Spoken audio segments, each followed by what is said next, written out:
कहानी शुरू होती है जून से। एक ऐसा लड़का जो देखने में बहुत जवान लगता है, अपनी इसी शक्ल का फायदा उठाकर वह अमीरों के एक प्राइवेट स्कूल में छात्र बनकर घुस जाता है। लेकिन असल में जून कोई आम इंसान नहीं, बल्कि देश के सबसे बेहतरीन सीक्रेट एजेंट्स में से एक होता है। यह स्कूल पूरी तरह बिगड़ा हुआ है। यहाँ के छात्र टीचर्स की बिल्कुल नहीं सुनते, बस सोशल मीडिया और दिखावे में लगे रहते हैं। जैसे ही जून स्कूल में आता है, उसकी हैंडसम शक्ल देखकर ज्यादातर लड़कियां उसकी तरफ आकर्षित हो जाती हैं। एक दिन कुछ छात्र गलती से जून पर दूध गिरा देते हैं। वह गुस्सा तो करता है, लेकिन खुद को संभाल लेता है, क्योंकि वह यहाँ एक बेहद जरूरी मिशन पर आया है, स्कूल के अंदर छुपे हुए सोने की छड़ों की जांच करने। तभी एक सख्त स्वभाव की लड़की ओसुवा उसे देख लेती है और हैरान रह जाती है। उसे शक हो जाता है कि जुन कोई आम छात्र नहीं है। वह उसे डांटती है, लेकिन जुन तुरंत अपनी स्टूडेंट वाली एक्टिंग शुरू कर देता है। क्लास में जून की एंट्री होते ही सबका ध्यान उसी पर चला जाता है। वह जाकर एक शांत से लड़के डॉन के पास बैठता है, जो सालों से बुलिंग का शिकार रहा है। डॉन डरता है कि कहीं जून भी बाकी लड़कों जैसा न निकले। कुछ देर बाद ओसुवा जून को छत पर बुलाकर चेतावनी देती है कि वह अपना मिशन जल्दी पूरा करे और उसे शर्मिंदा न करे। स्कूल लाइफ की आदत न होने की वजह से जून क्लास में सो जाता है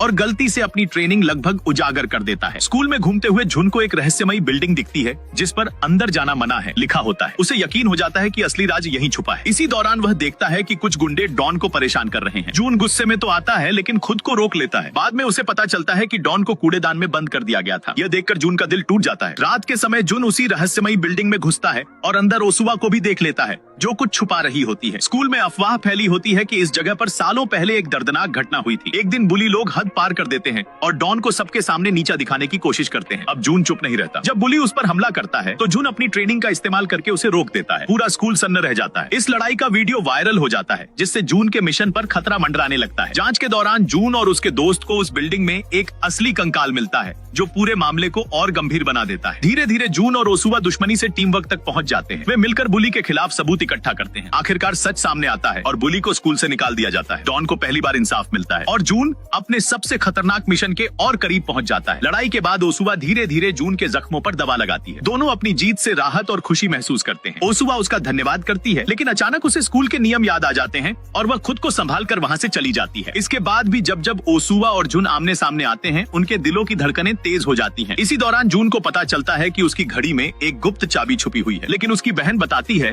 कि असली घड़ी स्टूडेंट काउंसिल के कमरे में रखी है, जहाँ वह तब तक नहीं जा सकता जब तक उसकी प्रतिष्ठा न बढ़े। काउंसिल में जाने के लिए जरूरी है कि वह पढ़ाई में टॉप 10 छात्रों में आए और 100 से ज्यादा छात्रों के हस्ताक्षर जुटाए। जून के पास सिर्फ 7 दिन होते हैं और उसकी हालत पढ़ाई में बहुत खराब होती है। टीम उसे लगातार पढ़ने का आदेश देती है। हस्ताक्षर जुटाने के लिए एक तरकीब निकाली जाती है, जिससे छात्र खुशी खुशी साइन करने लगते हैं। जल्द ही जून के पास सैकड़ों हस्ताक्षर इकट्ठा हो जाते हैं, लेकिन उसकी बढ़ती लोकप्रियता से प्रिंसिपल नाराज हो जाती है। यह भी सामने आता है कि लीना उसी की बेटी है, जिस पर प्रिंसिपल जबरदस्त दबाव डालती है ताकि वह सबसे आगे रहे। उधर अचानक खबर आती है कि ओसुवा जून के घर आने वाली है। यह बहुत बड़ी मुसीबत बन जाती है, क्योंकि जून उस पते पर रहता ही नहीं जो उसने स्कूल में दिया है। टीम इमरजेंसी प्लान एक्टिव करती है और कुछ ही मिनटों में घर को एक छात्र जैसा बना देती है। जब ओसुवा दरवाजा खटखटाती है, तो टीम छुप जाती है और जून किसी तरह हालात संभाल लेता है। अगले दिन परीक्षा के नतीजे आते हैं। घबराया हुआ जून अपना रिजल्ट देखता है और हैरान रह जाता है। वह टॉप 10 में आ चुका होता है। अब वह स्टूडेंट काउंसिल में जाने के योग्य बन जाता है। वह काउंसिल लीडर लीना से मिलता है, लेकिन वह उसे ठंडे व्यवहार से टाल देती है। फिर भी काउंसिल के बाकी सदस्य जून के पक्ष में बोलते हैं और आखिरकार उसे काउंसिल में शामिल कर लिया जाता है। इस बीच ओसुवा जून के अतीत के बारे में जानकारी जुटाने की कोशिश करती है, लेकिन उसकी टीम हालात संभाल लेती है। जून की बहन भी काउंसिल में होती है और उससे दूरी बनाए रखने को कहती है, जिसे वह मान लेता है। बाद में जून चुपके से उस कमरे में घुसता है जहाँ रहस्यमयी घड़ी रखी है। तभी उसे एक चिट्ठी मिलती है। कोई उसके असली सच को जानता है। जांच करने पर पता चलता है कि स्कूल का सिक्योरिटी गार्ड उसे ब्लैकमेल करना चाहता था, लेकिन अचानक उसकी मौत हो जाती है। जून समझ जाता है कि स्कूल के भीतर बहुत बड़ा षड्यंत्र चल रहा है, जिसमें वाइस प्रिंसिपल और प्रिंसिपल दोनों शामिल हैं। इन घटनाओं से जून परेशान हो जाता है। आखिरकार ओसुवा उससे सच जानना चाहती है। थककर जून उसे अपनी असली पहचान बता देता है कि वह देश की खुफिया एजेंसी का प्रशिक्षित अधिकारी है। वह ओसुवा को 2 रास्ते देता है, या तो चुप रहकर देश के लिए सहयोग करे या फिर बड़े नतीजों का सामना करे। और यहीं से कहानी एक नए खतरनाक मोड़ पर पहुंच जाती है। जैसे ही जून अपनी असली पहचान उजागर करता है, उसका मन असमंजस में आ जाता है। लेकिन उसकी टीम का एक सदस्य उसे डांटता है और याद दिलाता है कि किसी आम नागरिक पर दबाव डालना गलत है। जून अपनी गलती समझता है और माफी मांगता है। ओसुवा भी गुस्से में उसे डांटती है कि उसने उस पर आवाज क्यों ऊंची की। जून ईमानदारी से माफी मांगता है